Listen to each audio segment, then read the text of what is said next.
بسم اللہ الرحمن الرحیم۔ اسی میں دعا گو ہوں کہ جب تک بھی ہماری زندگیاں ہیں اللہ صحت و عافیت کے ساتھ رکھے، اور جتنے بھی رمضان شریف کے مقدس مہینے ہمارے نصیب میں ہیں اللہ رب العزت والجلال ہر سال عافیت کے ساتھ امن و امان کے ساتھ وہ مہینے ہمیں نصیب کرتا رہے، آمین یا رب العالمین۔ اصل میں ہماری ہلال کمیٹی، مرکزی ہلال کمیٹی جو جامع مسجد کی ہے، شاہ جہانی جامع مسجد کی، پہلی بات تو یہ کہ الحمدللہ ہماری کمیٹی ہر مہینے چاند دیکھنے کا اہتمام کرتی ہے، اور جہاں سے مصدقہ خبریں آ جاتی ہیں، شہادتیں آ جاتی ہیں، اس بیس پر پھر ہم فیصلہ کرتے ہیں رویت کا یا عدم رویت کا۔ اور یہ ہماری ہلال کمیٹی کی جو میٹنگ ہوتی ہے وہ شاہ امام سید احمد بخاری کی صدارت میں ہوتی ہے، اور جید علماء، مفتیان اکرام، معتبر شخصیات، علماء کی، مفتیان اکرام کی ہماری کمیٹی سے منسلک ہے، اور بہت ہی قابل ترین شخصیات ہیں۔ مفتی عزیز الرحمن چمپارنی ہیں دامت برکاتہم، جو مدرسہ مہمیان میں شیخ الحدیث ہیں۔ دوسرے مفتی ادریس صاحب دامت برکاتہم مدرسہ حسین بخش کے مدرس ہیں۔ مفتی کلیم صاحب یہ بھی جمنا پار میں کسی مدرسے کے مدرس ہیں، اور شیخ علی اختر مکی دامت برکاتہم، بڑے بڑے قابل ترین شخصیات ہماری کمیٹی سے منسلک ہیں۔ اور الحمدللہ چھان بین کرنے کے بعد پھر ہم رویت کا یا عدم رویت کا فیصلہ لیتے ہیں۔ تو کل چاند نہیں ہوا، بلکہ لاک ڈاؤن ہونے کی وجہ سے حاضری بھی نہیں ہو سکی، لیکن ٹیلی فون پر ہم نے رابطہ رکھا ہے۔ جہاں جہاں سے میرے پاس خبریں آتی رہیں میں وہاں تک پہنچاتا رہا۔ پھر شاہی امام دامت برکاتہم نے پھر عدم رویت کا فیصلہ کیا۔ بہرحال یہ آج اس ماہ مقدس کا آخری دن ہے۔ کل جو دن آئے گا وہ رمضان شریف کا نہیں ہوگا، بلکہ شوال المکرم کا ہوگا۔ بس یہ چند گھنٹے کی بہاریں اور ہیں، پھر یہ بہاریں ختم۔ اللہ ہم سب کو عافیت کے ساتھ ہر سال کا رمضان شریف نصیب کرتا رہے۔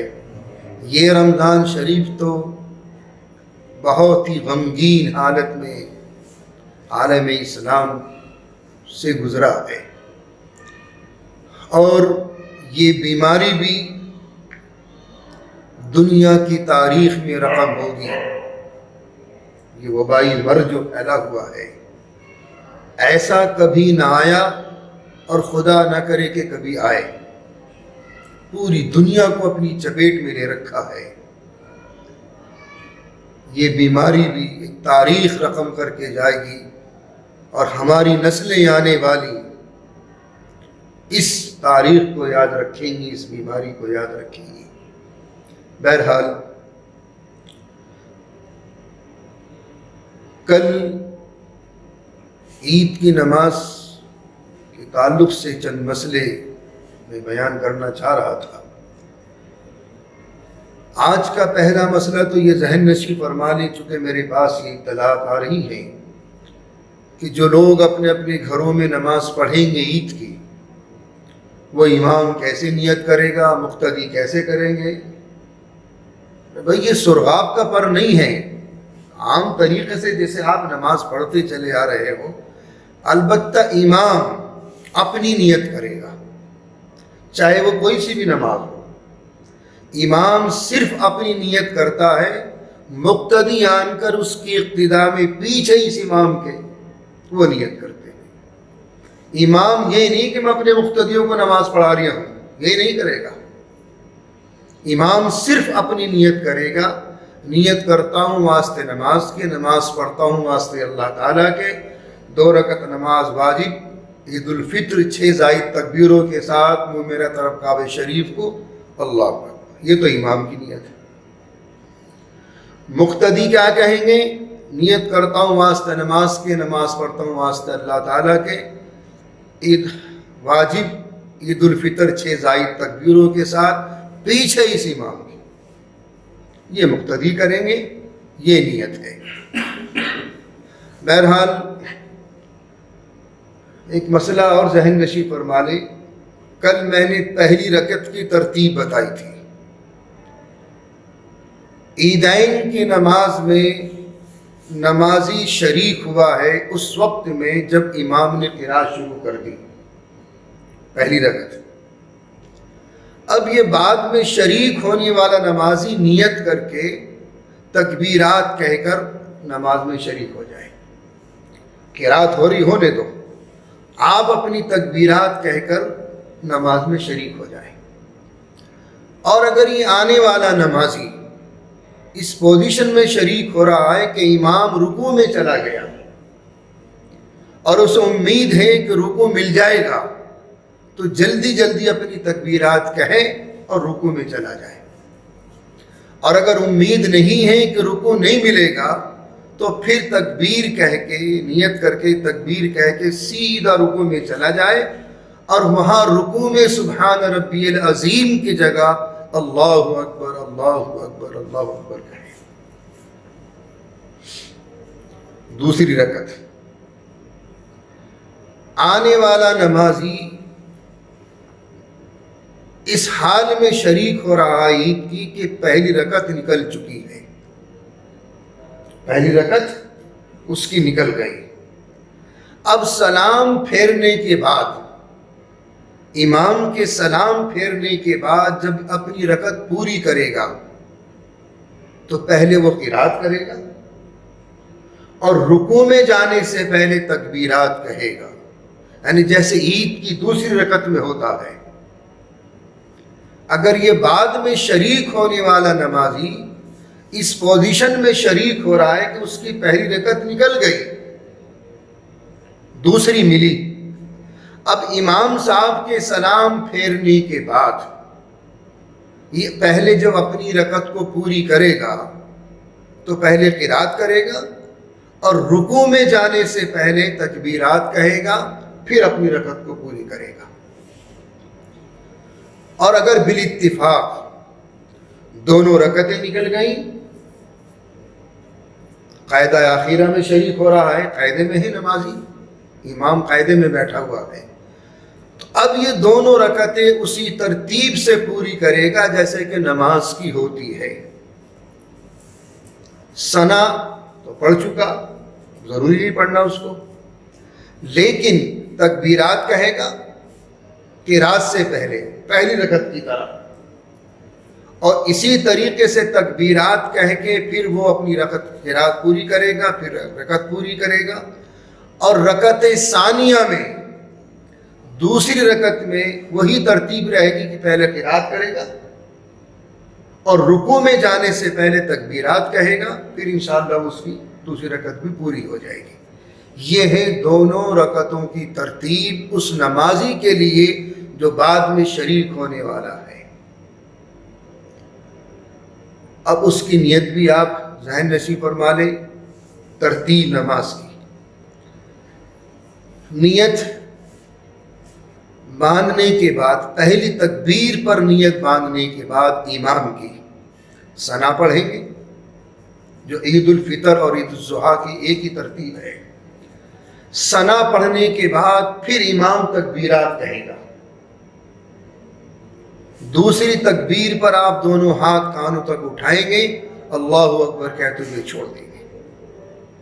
تیسری تکبیر پر بھی آپ یہی عمل کریں گے، چوتھی تکبیر پر ہاتھ باندھ لیں گے، حسب معمول قرات ہوگی اور پھر رکعت پوری ہو جائے گی۔ رکعت ثانیہ میں پہلے قرات کرے گا امام، اور رکوع میں جانے سے پہلے تکبیرات کہے گا۔ ہر تکبیر پر آپ دونوں ہاتھ اٹھائیں گے، اللہ اکبر کہتے ہوئے چھوڑ دیں گے، پہلی تکبیر پر بھی، دوسری تکبیر پر بھی، تیسری تکبیر، چوتھی تکبیر پر بغیر ہاتھ اٹھائے ہوئے اللہ اکبر کہتے ہوئے رکوع میں چلے جائیں۔ حسب معمول یہ رکعت پوری ہو جائے گی، نماز ہوگی، اور نماز پھر سلام پھیرنے کے بعد امام خطبہ پڑھے گا، اس کے بعد دعا۔ اس ویڈیو کے ذریعے بھی ایک پیغام پہنچا دوں، عید کی نماز کے لیے مسجدوں میں آنے کی کوشش نہ کریں۔ جس ترتیب سے آپ جمعے کی نماز پڑھ رہے ہو، اسی ترتیب کے ساتھ گھروں میں امام کے علاوہ اگر 3 آدمی موجود ہیں تو عید کی نماز پڑھ لیں۔ اگر وہ امام پڑھا سکتا ہے 6 زائد تکبیروں کے ساتھ، خطبہ دے سکتا ہے، دیکھ کر پڑھ لے کتاب میں، نہیں آتا تو پھر ایک پہلے خطبے میں الحمد شریف اور قل اللہ، اور دوسرے میں درود پاک۔ اتنا بھی نہیں کر سکتا تو پھر یہ خطبہ جو ہے معاف ہو جائے گا۔ اگر نماز بھی نہیں پڑھ سکتے تو پھر کم سے کم زوال سے پہلے 2 رکعت نماز شکرانے کی ادا کر لیں۔ اللہ تعالیٰ دلوں کے حال جانتے ہیں، عند اللہ ہم گنہگار نہیں ہوں گے، یہ مجبوری ہے، اور پوری دنیا بڑے سنگین حالات سے گزر رہی ہے۔ اللہ ایسے حالات قیامت تک نہ لائے۔ یہ مہینہ جیسے گزرا ہے، سب دلوں کا حال اللہ جانتا ہے، غم زدہ حال ہے، اور بڑے غمگین حالات سے یہ مہینہ گزرا ہے۔ یہ شب و روز، یہ روزے، یہ اعتکاف، بہرحال جیسے بھی یہ ٹوٹے پھوٹے اللہ قبول فرما لے۔ اور میری دعا ہے کہ اللہ جن نیک بندوں کے اعمال تیری بارگاہ قدسی میں مقبول ہوتے ہیں، ان کی فہرست میں ہمارے ٹوٹے پھوٹے اعمال کو بھی شامل فرما لے۔ آمین یا رب العالمین۔